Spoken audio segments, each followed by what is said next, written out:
Good morning, good evening, good afternoon, depending on where you are in the world. This is John with Tommy's Top Picks, here to give you your market update.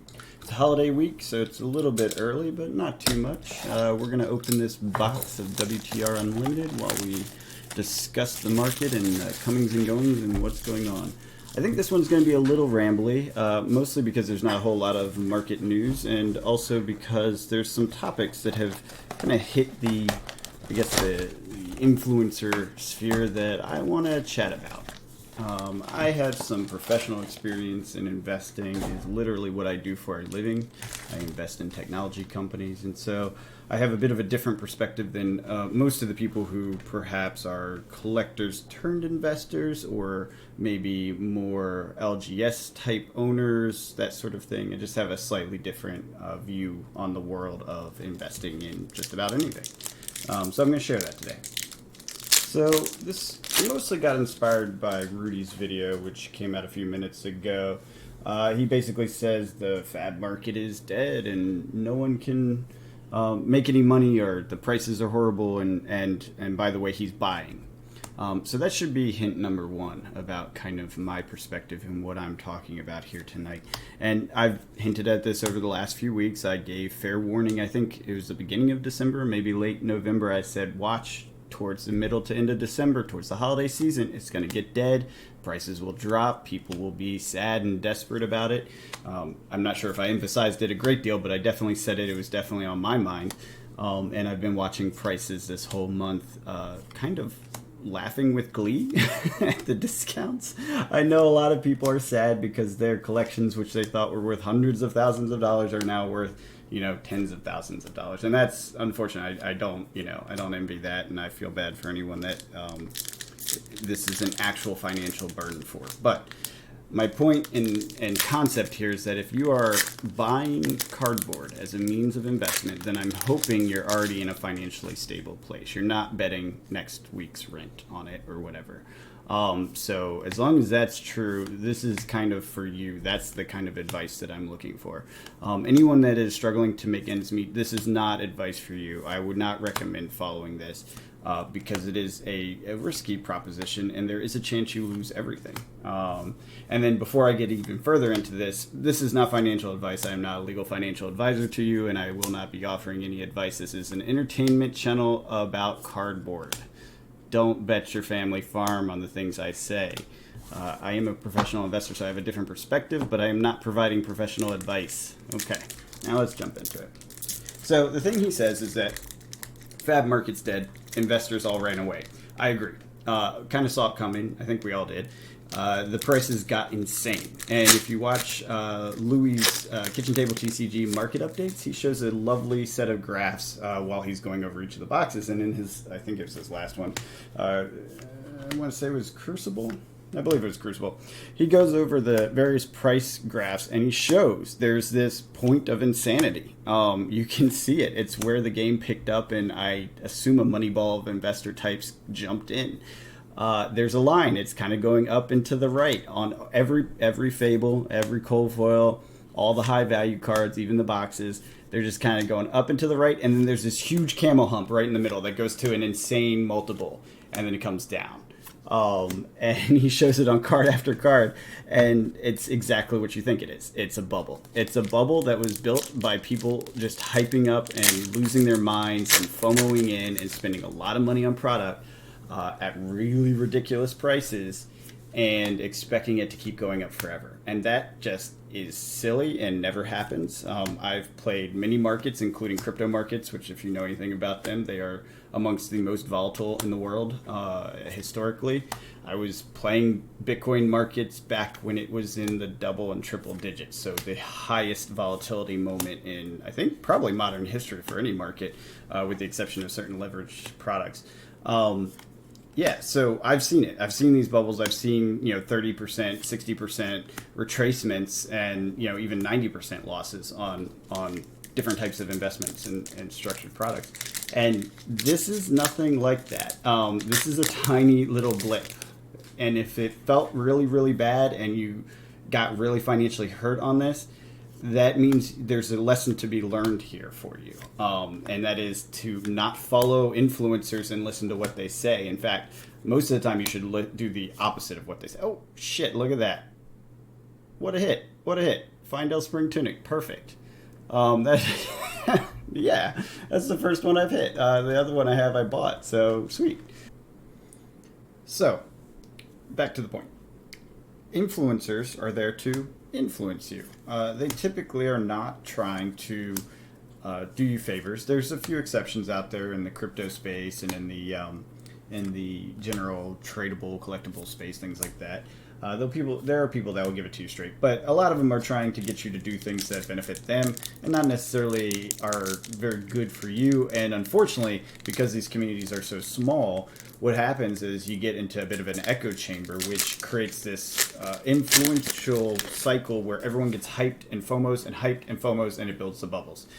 This has happened for a long time in the crypto world, and it's obviously happening in the tradable card space. And this is what you're seeing out there. I don't think it's terrible. I don't think it's the end of the world. It's just something you need to be aware of. And when you hear someone hyping something a lot, you need to take the old adage in mind.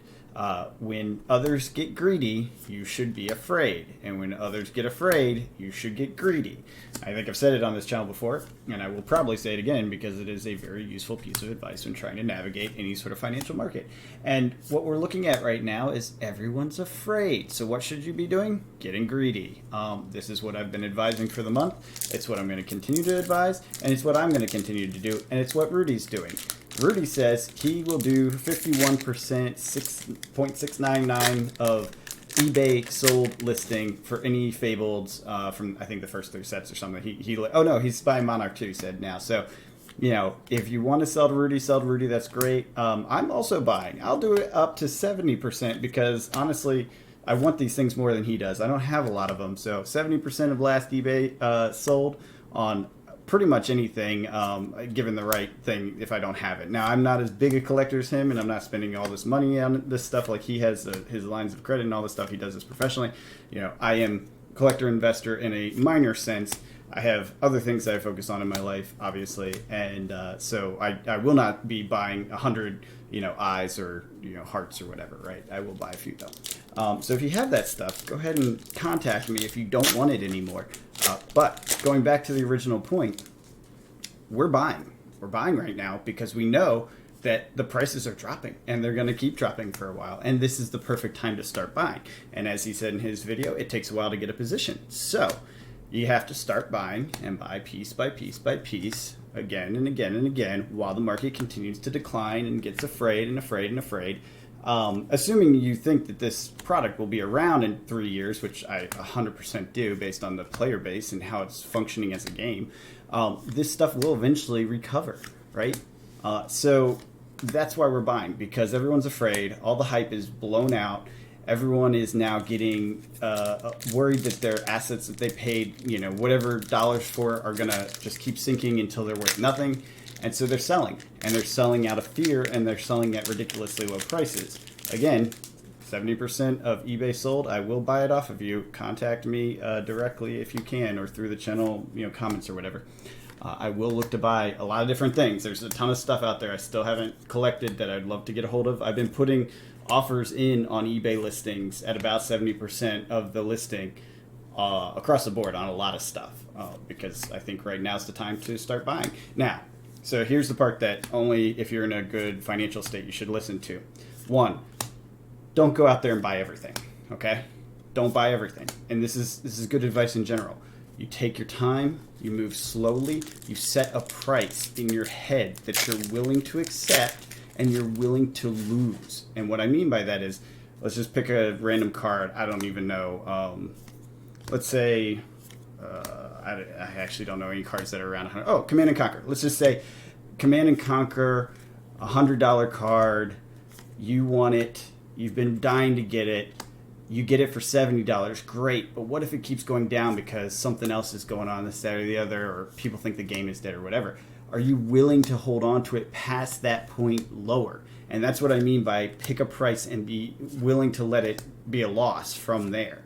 For me, I'm looking at these prices now, and if I can get them at 70% of the current prices, I'm happy. If they go down another 20, 30, 40, 50% from there, I'm still happy because I want the cards. I don't have them in my collection. I'm trying to fill holes in my collection, and so I'm happy to have the cards even if their value goes down. And I know, assuming the game is still around within a few years, they will continue to increase in value from there because we don't have, this is how he talks about it a lot, Rudy, we don't have a lot of downside risk right now because when people are desperately trying to get rid of their product and can't do it, and they keep lowering the prices, keep lowering the prices, keep lowering the prices, like we've been seeing for a few weeks now, and we're going to continue to see probably into the new year. I'm not sure exactly how long because I think the hype season is going to help pick up things, but I don't know for sure.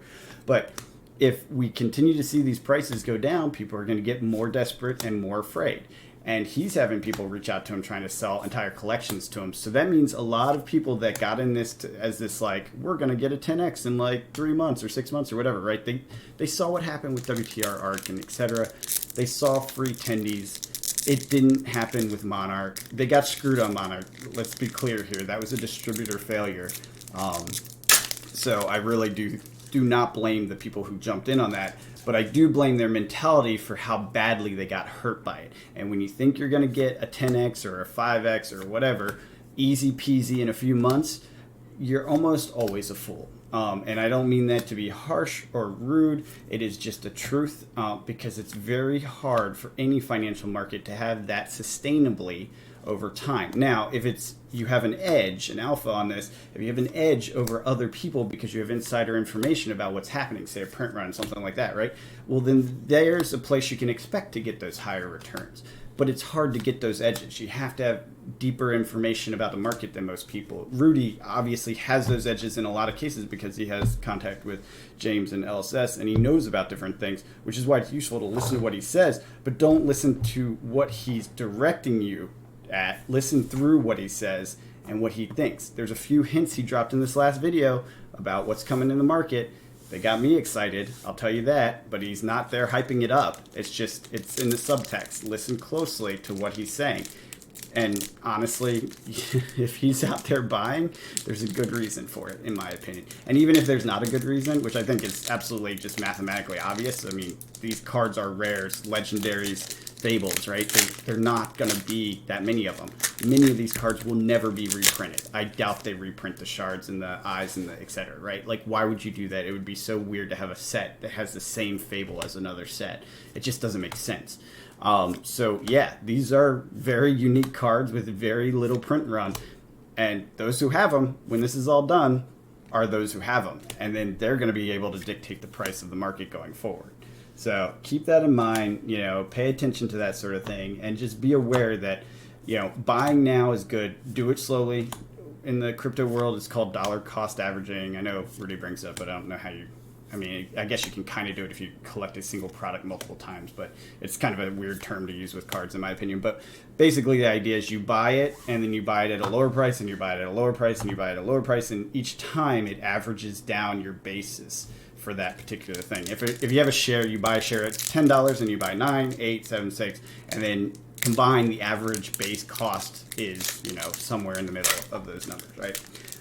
So what it does is it reduces your cost basis, which allows you to have a little bit more flexibility as the market moves. Financial things, I don't want to dig into it because we're talking about cardboard here, but point being is if you buy on the slide, on the downtrend, you have a lot more flexibility on the uptrend. If you're trying to chase after something that's already on an uptrend, you're usually too late. That's when you're the last fool. You're the person FOMOing in. That's when you end up holding the bags. That's when you're the person that bought it at the top and you're kind of screwed because no one will buy it for higher, right? So it sometimes works. Sometimes you catch the middle of a uptrend, but chasing after an uptrend tends to be a foolish move. You shouldn't do it, generally speaking, ever. Buy when there's blood in the streets. When basically everyone's terrified. That's your best opportunity for the most gains. And I can't emphasize this enough. I don't know how else to say it, but the reality is we're entering that best opportunity for some of the earliest product, very rare cards right now. And obviously it depends on what kind of bankroll you have and how much you can afford. I mean, obviously don't buy a $4,000 card if you're worried about making rent or whatever. But there's other card opportunities. I mean, the unlimited we saw was very limited as well. And do you think they're going to print an unlimited eye again? Probably not. Why would they print an unlimited eye if they're not going to print a first edition eye again? And it makes no sense for them to do that. So there's places where there's money to be made at cheaper prices too. So that's kind of the point on that. I think I'll stop with that little ramble and rant, but that's generally what I wanted to say about these markets and where we are. I've given fair warning. I'll continue to try to give fair warning as I can see these things coming. I knew the holiday season was going to be quiet. Everyone spent money on Christmas. This is how it is. There's a lot of negative sentiment in the market that adds to it. So when you start seeing that, that's when it's like, okay, start watching. Start watching because people are going to freak out. Then they're going to tell other people, and they're going to freak out, and they'll freak themselves out again. And it becomes this like negative cycle. And slowly you start to see prices decay, which is the perfect time to buy. We are getting a discount right now is the way I look at it. And then as things start getting crazy and expensive, it's not worth buying as much. So you start, that's when you unload things that you can unload, extras or second copies or whatever. So, and the last point that I want to make on this, and I think that will probably wrap it up, maybe I'll give a few price updates. Basically, you're not going to be perfect. Right? You're not going to be able to sell the top, and you're not going to be able to buy the bottom. It's damn near impossible to time the market perfectly, and anyone who has your best interest in mind will say the same. They're not going to tell you that you got to try to wait for the top or the bottom, because anyone telling you that is basically a snake oil salesman. You can't do it. It's almost impossible to actually pull off. I've pulled it off a handful of times in my life, and it's purely by accident. There is no way to do it on purpose consistently. Anyone who thinks they can is fooling themselves and, frankly, getting lucky or having other issues go on that they, aren't disclosing. So don't try. And that's the biggest hint there is don't try. If you're not trying to time the bottom and the top, then you don't get screwed by missing the bottom or the top, because you can do things that will make you have a very generic middle ground low and then a middle ground high, and that's where you'll make the money, is in that band in the middle. And that's actually a set of strategies within financial market trading. But we'll not talk about that right now. But the point being is that if you can't get the bottom and you can't get the top, you play in the middle band, and that's your ideal spot. And I will tell you, with cardboard, with collectibles, it seems like because there's a limited supply, and over time the supply decays because of abuse and loss of product, open product, etc. It's going to go up and to the right in general going forward. Assuming the game is still around. So that's the big bet. Your systemic risk here is the game not existing, right, for whatever reason, going out of business for one reason or another. And because the game is so functional and fun and has so much support for continued growth, I don't see that being a thing. I don't see it going out of business anytime soon.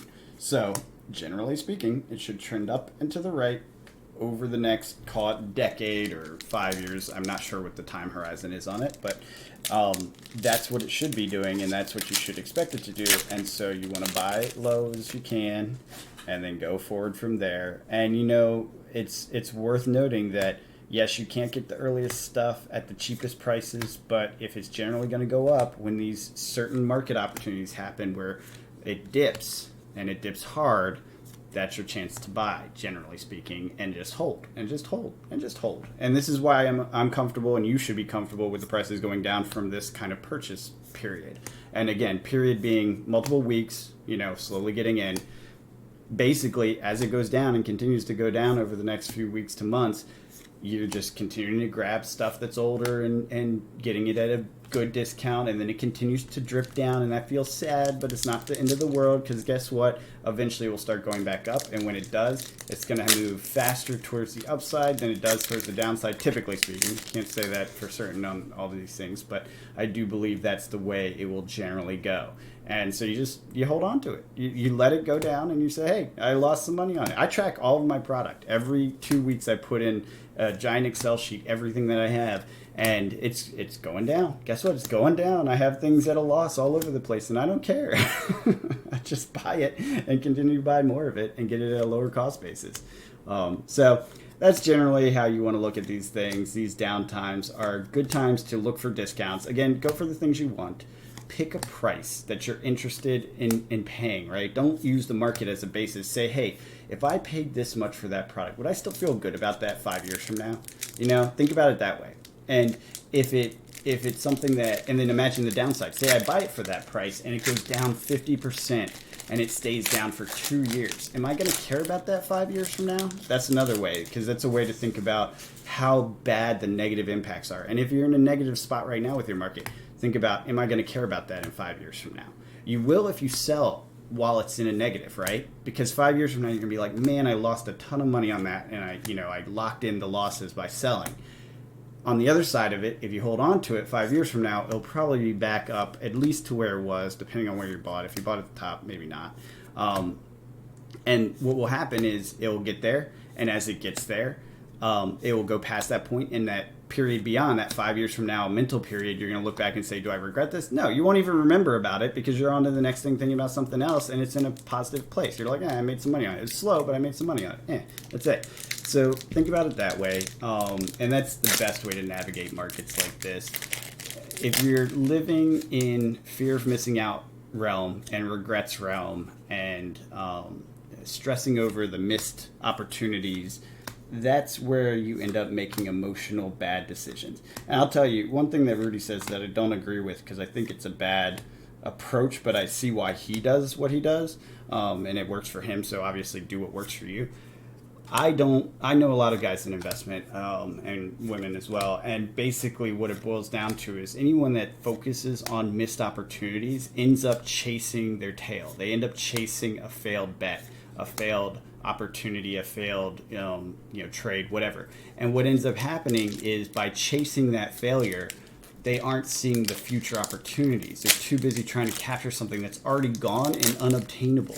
And so they make bad decisions. I've seen people above me in my organization do this. We miss a chance to invest. A company does really great, and they want to invest again, and we've missed most of the upside. So it's not worth it. It makes no sense to do so. But that chase is on, and there's no swaying them, right? And it's bad. It does not work out. It almost universally doesn't work out. So don't do that. Don't let your emotions drive it. Think of it like a machine. Think of it like numerics and mathematics, and then you'll do a lot better because, numbers don't have emotions. You don't need to have emotions about numbers. They're just numbers, right? If it's down, it's down. Big deal. If it's up, it's up. Which is why I say my advice here, and as we're finishing this off, is, applies to people that are in a stable financial situation. Because if you're betting with money that you need tomorrow, that you can't ignore for 5 years, then you're going to make emotional. You can't help it. Every human being has that. If your needs aren't met, your human basic needs aren't met, you're going to be emotional about it. There's no way around it. Everyone has that situation if they're in that level of desperation. So you have to only play with money that you can afford to lose. And any money you put in thinking you're investing, you need to already have it written off as if you threw it in the trash can. If you can't think of it that way, then you are probably over leveraged, over involved. And so that's how you have to be able to think about it. And that's how you keep a clear mind. All right. Well, I've rambled about this the whole time. I didn't get to the market updates, and we're at the end of the box. So we'll just go ahead and wrap it up here, clean this up, and do the prices for these cards. This is a good box, though. I got a spring tunic. I've never opened a spring tunic. I'm super happy about that. A WTR Unlimited spring tunic. Guess what? There's only a couple thousand of those printed in the entire world. And I have one now. I love it. I love it. Otherwise, not much in this box, it doesn't look like. Yeah, nope. Without that, it was probably like a $10 box. But that's okay. Like I said before, I'm opening these for my own collection and use. So let's go ahead and clean this up, and then we'll get these prices together here.